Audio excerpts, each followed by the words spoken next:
তো কুচিনাতে গিয়ে আমার চোখ পড়ে যায় এই জিনিসগুলো, কেন জানি না আমার ঘরোয়া জিনিসের প্রতি ভীষণ ভীষণ ভালোবাসা। তো এখানে গিয়ে জিজ্ঞাসা করছিলাম কীরকম কী রেঞ্জ না রেঞ্জ, তো ভবিষ্যতে যদি করি তো সেই জন্য আর কি জিজ্ঞাসা করলাম। এখানে আরও একটা দোকান ছিল, আর এই সমস্ত জিনিসের আউটলেট কিন্তু কৃষ্ণনগরেই আছে। তো এই আলমারিটাও আমাদেরকে দেখাচ্ছিল, বেশ ভালো লাগছিল, স্লাইডিংয়ের মধ্যে রয়েছে। তো ওরা কিন্তু পুরো কন্ট্যাক্ট নেয় তোমাদের ঘরের যাবতীয় ফার্নিচার পুরো একদম ম্যাচ করে সব করে দেওয়ার জন্য। তার সাথে কালার কাস্টমাইজ তো আছেই, তো তোমাদের যেটা কালার পছন্দ হবে সেটা তোমরা বলতে পারো এবং সেটাই ওরা করে দেবে। তারপরে ওরা আমাদের নাম্বারও প্রোভাইড করে। আর তারপরে চলে গেছিলাম এই দোকানটা, এই দোকানে সমস্ত কিছু ভীষণ সুন্দর ছিল।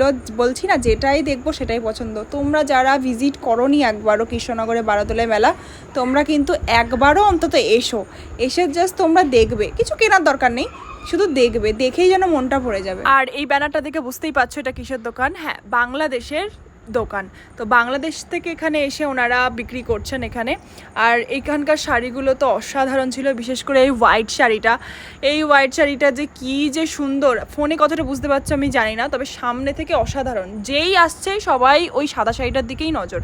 তো ওরা ডিসকাউন্ট করে আমাদেরকে একটা প্রাইস বলে, তো তাও আমি বুকে পাথর রেখে চলে আসলাম ওখান থেকে। তো এই মেলাটা কিন্তু বিকেল 4টে থেকে ওপেন হয়। আর তারপরে দেখো এই গাড়িগুলো যে কি সুন্দর, যদি আমরাও ছোটবেলায় এরকম পেতাম, আমাদের সময় এরকম